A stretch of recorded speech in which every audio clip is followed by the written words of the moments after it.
Infotech నుంచి ఇండస్ట్రీకి move అయినప్పుడు ఏ ఉద్దేశంతో మూవ్ అయ్యారు సార్? నాకేం తెలియదు సార్, ఎవ్వరు తెలియదు సార్, ఓన్లీ సినిమా ఒకటే తెలుసు. అది ఎలా సార్? నాకు అది నాకు నిజంగా సార్ నేను చెప్తాను, నన్ను బిలీవ్ మీ, నేను ఈరోజు ఏం చెప్తే అది ఇందులో ఎగ్జాజరేషన్ లేదు. ఇదేదో నేను కారణ జన్ముడు నేనేమంటానంటే, నేను సినిమా ఇండస్ట్రీలో సెట్ అవుతానా, నాకు అవకాశం వస్తుందా, 5 ఏళ్ళకి వస్తుందా, 10 ఏళ్ళకి వస్తుందా, అదంతా ఆలోచన ఎప్పుడు లేదు సార్. నేను ఇండస్ట్రీ మనిషిని, నాకు ఇండస్ట్రీలో వస్తుంది, నాకు నేను వేరు ఇండస్ట్రీ వేరు కాదన్న ఫీలింగే ఉండేది నాకు ఎప్పుడు. అది అమాయకత్వం అనుకోండి, ఇది అనుకోండి. ఒకవేళ అది కనుక అతి అనుకుంటే నా ఇన్నేళ్ల జర్నీలో నా మాటల్లోనూ నా స్టేజ్ మీద ఎక్కడో చోట అతి మీరు ఫీల్ అయ్యేవాడు. అస్సలు లేదు, నాకు తెలుసు కదా. నేను నార్మల్గానే ఉంటాను, కొంచెం కాన్షియస్గా కూడా నార్మల్గా ఉంటా.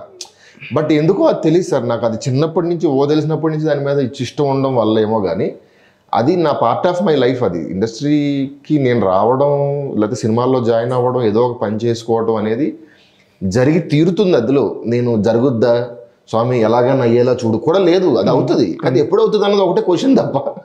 కానీ నేను ఇన్ని 100 ఇంటర్వ్యూలు చేశా కానీ దిస్ ఈజ్ ద ఒక క్వశ్చన్కి ఇలాంటి ఆన్సర్ నేను ఫస్ట్ టైం విన్నాను. అంటే అంత నిజాయితీగా, అది అంత నిజాయితీగా అనిపించింది. కానీ మొదటి రూపాయి ఎప్పుడు సంపాదించారు?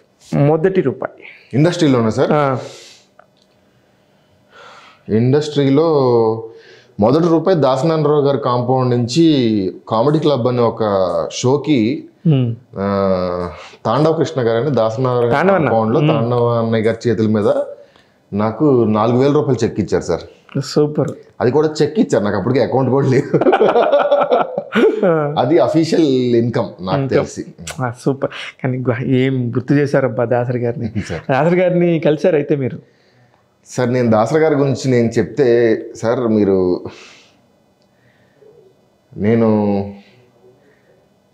ఆయన ఎవరో నాకు తెలియదు, నేను ఎవరో ఆయనకి తెలియదు సార్. సినిమా చూపిస్తున్నాము, సినిమా చూసి ఆయన ఇంటికి పిలిచి షామ్యానేసి ప్రెస్ మీట్ పెట్టి ఆయన సొంత ఖర్చులతో నా గురించి, అందరు సినిమా గురించి చెప్పి, నా గురించి చాలా ఎక్కువ చెప్పి నన్ను ఆయనతో కంపేర్ చేసుకుని చెప్పాడు.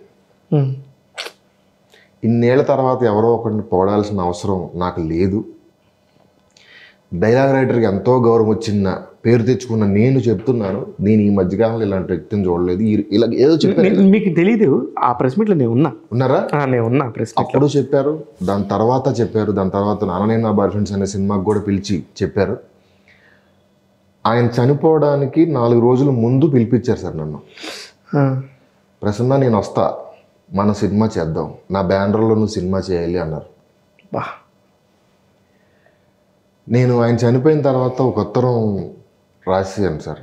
అది చాలా మందికి తెలుసు, చాలా మందికి నేను చదివారా? ఈవెన్ చంద్రబోస్ లాంటి ఆయన కూడా ప్రతి సంవత్సరం దాసరి గారి జయంతికి కానీ వర్ధంతికి కానీ నేను పోస్ట్ చేస్తే, ప్రసన్న గారు ఉత్తరాల్లో పాటల్లో క్లాసిక్, సినిమాలో క్లాసిక్ అంటారు కదా, ఉత్తరాల్లో ఏదైనా క్లాసిక్ ఉంటే అది ఇదే సార్ అని చెప్పి ఫోన్ పెట్టేస్తుంటారు. అంతే, ఉత్తరాల్లో క్లాసిక్ అది. అంతే, అంటే ఆ మనసు పొరల్లో నుంచి. నాకు ఎందుకు సార్ మీకు తెలియదు, నాకు ఎందుకు ఎమోషనల్ కనెక్ట్ నాకు పర్సనల్ లెవెల్లో తెలియదు. కానీ నేను ఒక్కొక్క రోజు లోగా ఉన్నప్పుడు రాత్రిపూట ఆయన పాత ఇంటర్వ్యూలు అన్నీ చూస్తాను. నేను ఆయన ఒక్కొక్క ఇంటర్వ్యూని కనీసం 50 సార్లు చూసుంటాను.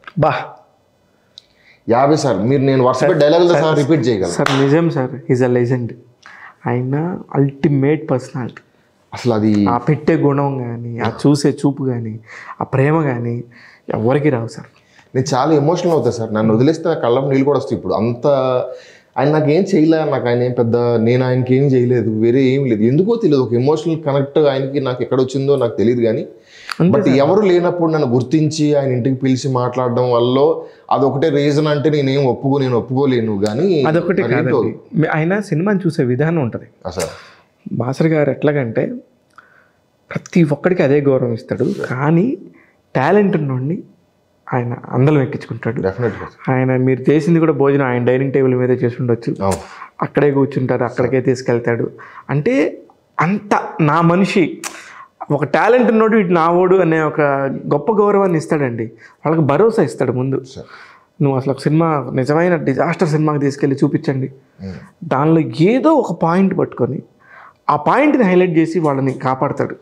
ఇంకొక మాట చెప్పలేదు సార్ సందర్భంలో, ఆయన ఓపెన్ హార్ట్ విత్ ఆర్కేలో మాట్లాడుతా ఆయన అన్నారు, మీకు ఇంత చేసిన తర్వాత, ఇంత జర్నీ చేసిన తర్వాత మీకు మిగిలిపోయిన కోరిక ఏంటి సార్ అని అడిగితే, అది మిగిలిపోయిన కోరిక అనుకోండి, ఆఖరి కోరిక అనుకోండి, నా ఇల్లు నా సినిమాల తాలూకు ఒక మ్యూజియంలా ఉండాలి. ఎవరు వచ్చినా కూడా ఒక బటన్తో నేను ఆ సినిమాల్లో ఏ సినిమా అన్నా చూడగలిగేలాగా ఫెసిలిటీ ఉండగలగాలి నెక్స్ట్ జనరేషన్స్కి అన్నారు సార్. నాకు శక్తి లేక నేను చేయలేకపోతున్నాను కదా సార్, నాకు ఎన్నోసార్లు అది చేయాలని ఉంది సార్ మనసులో. చేద్దామండి, ఏం కాదు, చేయొచ్చు, మీరు గట్టిగా అనుకోండి. అంటే ఎవరో అంటే ఉన్న వాళ్ళ మీద నాకేం కంప్లైంట్స్ లేవు, ఎవరితో నాకు సంబంధం లేదు, కానీ ఉన్నవాళ్ళు చేయలేదు అన్న బాధ ఆయన నోటుతో ఆయన అన్నారు, నా ఆఖరి కోరిక అన్నది ఆయన చేయలేదన్న ఒక బాధ, ఇది నేను చూడలేదండి, చేసే అంత శక్తి లేదన్న ఒక బాధ మాత్రం నాకు 100% ఉంది సార్. లేదు సార్, 100% అవుతుంది. ఎందుకంటే ఆయన ద్వారా లబ్ధి పొందిన వాళ్ళు ఇప్పటికీ ఏదైనా సమస్య వస్తే అయ్యో ఆయన లేడే అని ఫీల్ అయ్యేవాళ్ళు 100%. ప్రతిరోజు ఫిల్మ్ నగర్లో ఉన్నారు, ప్రతి చోట ఉన్నారు. కొన్ని ఇన్సిడెంట్లు జరుగుతున్నప్పుడు ఇండస్ట్రీలో ఒక మొమెంటం జరుగుతుంది. పలానా డెఫినెట్గా సార్ ఒక దాని ఆ పర్టికులర్గా ఆ 1 వీక్ అదే వైరల్ అవుతుంటుంది.